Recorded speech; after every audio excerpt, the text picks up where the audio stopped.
क्या आपने कभी महसूस किया है कि हम जितनी मेहनत करते हैं उसके मुकाबले पैसा हमेशा कम क्यों पड़ जाता है? हम जॉब करते हैं, सैलरी आती है, फिर भी फ्यूचर को लेकर टेंशन रहती है। आज के वीडियो कोई मोटिवेशन नहीं है, कोई शॉर्टकट नहीं है। आज हम बात करेंगे पैसे के 10 गोल्डन रूल्स की, जो फेमस ऑथर्स, इन्वेस्टर्स और रियल लाइफ एक्सपीरियंस से निकले हैं।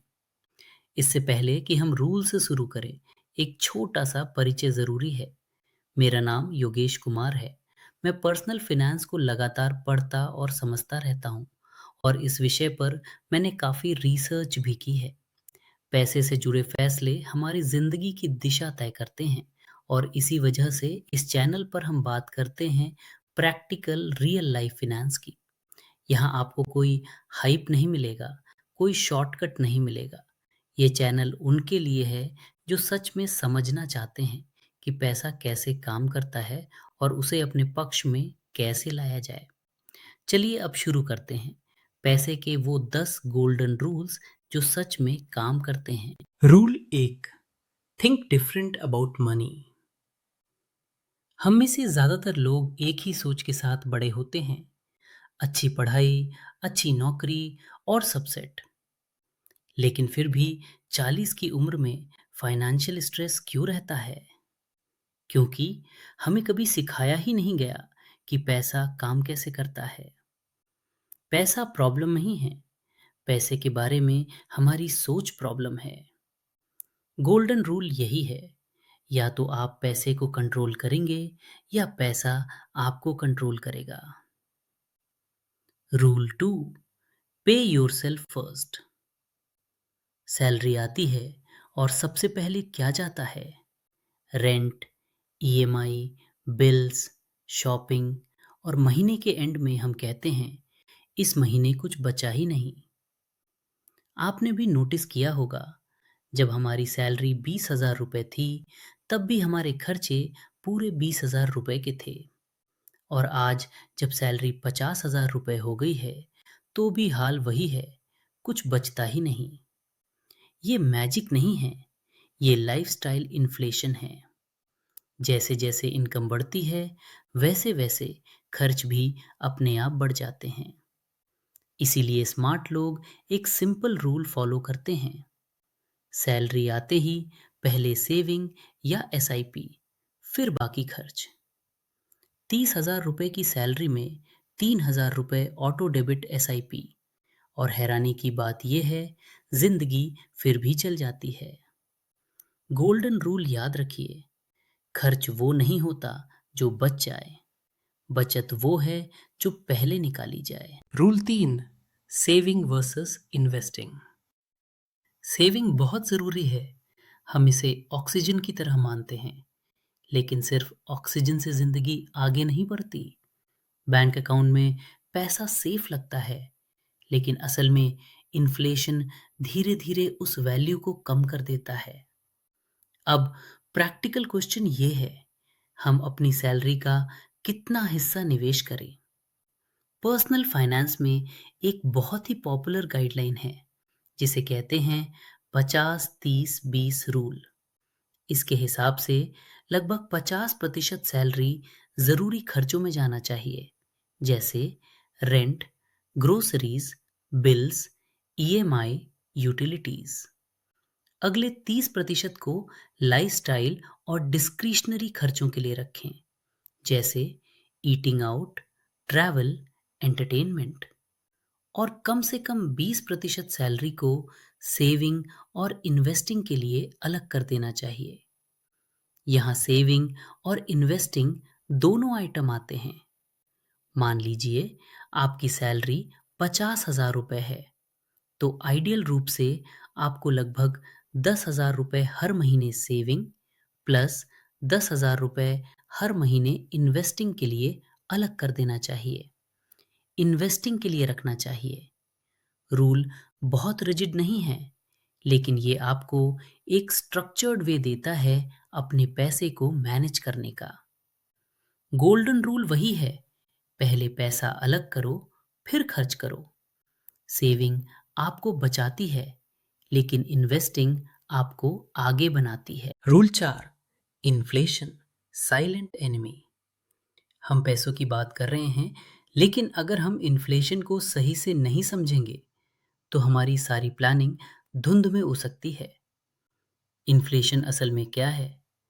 सबसे आसान तरीका यही है, आज 100 रुपए में जितना सामान खरीद सकते हैं, वो 10 साल बाद 200 रुपए, 300 रुपए में मिलेगा, क्योंकि प्राइसेस बढ़ जाते हैं।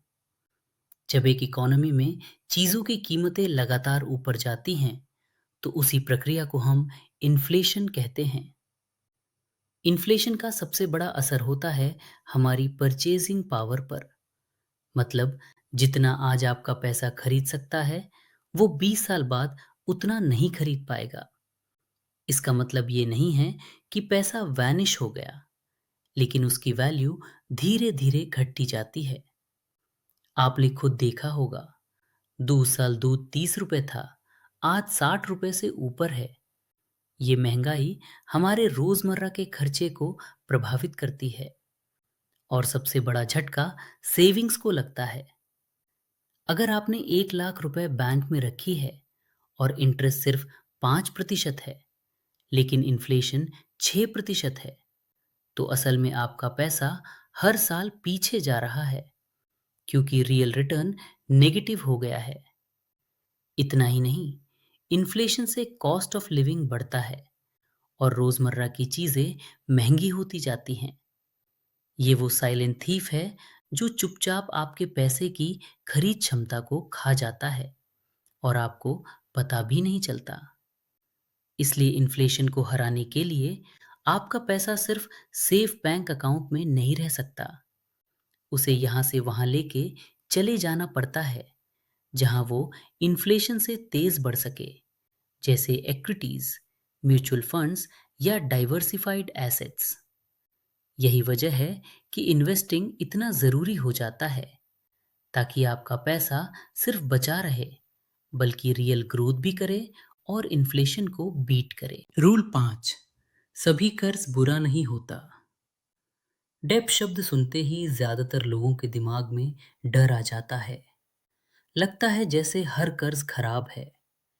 लेकिन सच ये है कि डेब्ट या कर्ज हमेशा बुरा नहीं होता।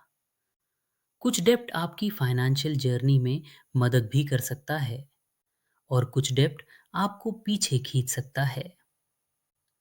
सबसे पहले समझते हैं गुड डेट क्या होता है। गुड डेट वो होता है जिसे आप एसेट बनाने या इनकम बढ़ाने के लिए लेते हैं, जैसे कि होम लोन, क्योंकि आप घर के मालिक बनते हैं, और प्रॉपर्टी समय के साथ बढ़ भी सकती है। एजुकेशन लोन, अच्छा एजुकेशन आपकी अर्निंग पोटेंशियल बढ़ा सकता है। बिजनेस लोन, अगर वो लोन आपका बिजनेस बढ़ाता है और प्रॉफिट जनरेट करता है। गुड डेट का मतलब ये नहीं कि हर लोन अच्छा है, बल्कि इसका मतलब है कि डेट आपको आगे ले जाता है, न कि पीछे खींचता है। अब बात करते हैं बैड डेट की। बैड डेट वो होता है जब आप उधार पैसे से ऐसी चीजें खरीदते हैं जो आपकी वेल्थ नहीं बनाती, बल्कि वैल्यू गिराती हैं। जैसे credit card debt, unnecessary personal loans, महंगी गैजेट्स पर लोन लेना। ये चीजें समय के साथ वैल्यू नहीं बढ़ाती, बल्कि इंटरेस्ट आपकी इनकम खा जाता है। कर्ज तभी तक अच्छा है जब आप उसकी ईएमआई कंफर्टेबली भर सकते हैं और वो आपका कोई एसेट या इनकम सोर्स बनता है। लेकिन अगर आप ईएमआई अपने रोजमर्रा के खर्च या इमरजेंसी फंड से बहुत जा निकाल रहे हैं, तो वही डेट धीरे धीरे स्ट्रेस और बर्डन बन जाता है। याद रखिए, गुड डेट आपको आपकी फाइनेंशियल गोल्स के करीब ले जाता है। बैड डेट वही चीज है जो आपको फाइनेंशियल स्ट्रेस में डाल सकता है। अब बात करते हैं रूल नंबर 6 की, looking rich versus being rich. Rule number 6 कहता है, रिच दिखना और वेल्थ होना दो अलग चीजें हैं। बहुत से लोग सोचते हैं अच्छी कार हो, महंगी वॉच हो, बड़ा घर हो, तो मैं अमीर हूँ। लेकिन फाइनेंस एक्सपर्ट्स कहते हैं यह रिच होना नहीं है, वेल्दी नहीं। रिच होने का मतलब है पैसा दिखाना, लग्जरी लाइफस्टाइल, ब्रांडेड चीजें, सोशल मीडिया पर स्टेटस दिखाना। लेकिन असली सवाल यह है, क्या वह पैसा आपका लॉन्ग टर्म फ्यूचर सिक्योर कर रहा है? And the answer is no. Wealth दूसरी तरफ एक साइलेंट वर्ड है। यह वो है जो आपकी जिंदगी को आराम देता है। जब आप रिटायरमेंट के बारे में सोचते हैं, जब आप इमरजेंसीज के लिए प्रिपेयर्ड हैं, और जब आपके पास चॉइसेस हैं, क्योंकि आपने पैसा सही जगह इन्वेस्ट किया है, ना कि सिर्फ उन्हीं चीजों में खर्च किया है जो दिखती हैं।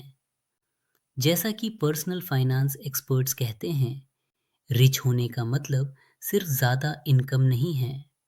वेल्दी होने का मतलब है सस्टेनेबल फाइनेंशियल सिक्योरिटी, जो कि इन्वेस्टिंग, सेविंग और स्मार्ट मनी हैबिट से आता है। इसलिए अगली बार जब आप सोचे कि आपने कितना कमाया है, तो उससे ज़्यादा सोचिए कि आपके कमाए हुए पैसे आपके लिए कितना और कमाई कर रहे हैं। और याद रखिए, वेल्थ वह है जो आपको आज की ज़िंदगी भी जीने दे और कल की ज़िंदगी के लिए सिक्योरिटी भी। Rule 7, time is the real magic. Rule number 7 कहता है, टाइम ही निवेश की असली ताकत है। बहुत लोग स्टॉक मार्केट में टाइमिंग ढूंढते रहते हैं। आज खरीदूं या कल, मार्केट नीचे आया तो लूं या ऊपर गया तो लूं। लेकिन फेमस इन्वेस्टर्स जैसे वॉरेन बफेट कहते हैं, time in the market beats timing the market. यानी परफेक्ट टाइमिंग से ज़्यादा मार्केट में लंबे समय तक रहना ज़रूरी है। अब सोचिए, अगर आप 5,000 रुपये हर महीने इन्वेस्ट करते हैं 12% रिटर्न की दर से, 10 साल बाद लगभग 12 से 15 लाख रुपए आपके पास हो सकते हैं। 20 साल बाद वो बढ़कर करीब 40 से 50 लाख रुपए हो सकते हैं। 30 साल बाद 1 करोड़ रुपए के आसपास पहुंच सकते हैं। यह फर्क सैलरी, लक या स्किल्स का नहीं है, यह फर्क समय का है। कंपाउंड इंटरेस्ट यानी इंटरेस्ट पर इंटरेस्ट धीरे धीरे समय के साथ एक्सपोनेंशियल रूप से बढ़ता है। कई फाइनेंशियल ऑथर्स इसे the eight wonder of the world कहते हैं, क्योंकि यही वेल्थ बनाती है। और यही रीजन है कि एक्सपर्ट्स कहते हैं जल्दी शुरू करना समय का सबसे बड़ा एडवांटेज है, क्योंकि जो कल डिले करेगा आज रिग्रेट करेगा।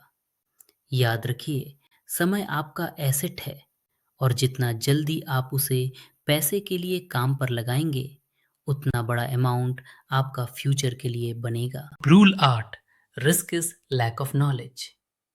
रूल नंबर 8 कहता है, रिस्क को समझो, उसे इग्नोर मत करो।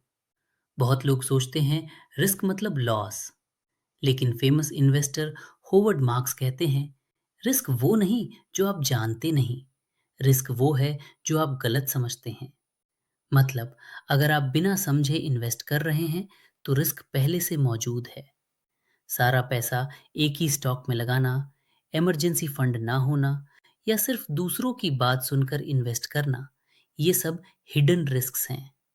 स्मार्ट इन्वेस्टर रिस्क से भागता नहीं, वो रिस्क को समझता है, बांटता है और कंट्रोल करता है। याद रखिए, रिस्क से बचने की कोशिश मत कीजिए, रिस्क को मैनेज करना सीखिए। Rule 9, emergency fund equal to piece.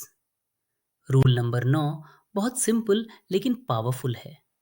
अपने इमोशंस को पैसों पर कंट्रोल मत करने दो। फेमस ऑथर मॉर्गन हाउसल कहते हैं, पैसे में सक्सेस इंटेलिजेंस से नहीं, बिहेवियर से आती है। मार्केट गिरता है तो डर आता है, सब बेच दूं। मार्केट ऊपर जाता है तो लालच आता है, और डाल दूं। लेकिन यहीं पर 90% लोग गलती कर बैठते हैं। सक्सेसफुल इन्वेस्टर वो नहीं होता जिसे सब पता हो। सक्सेसफुल इन्वेस्टर वो होता है जो इमोशंस में डिसीजन नहीं लेता। प्लान फॉलो कीजिए, पैनिक नहीं।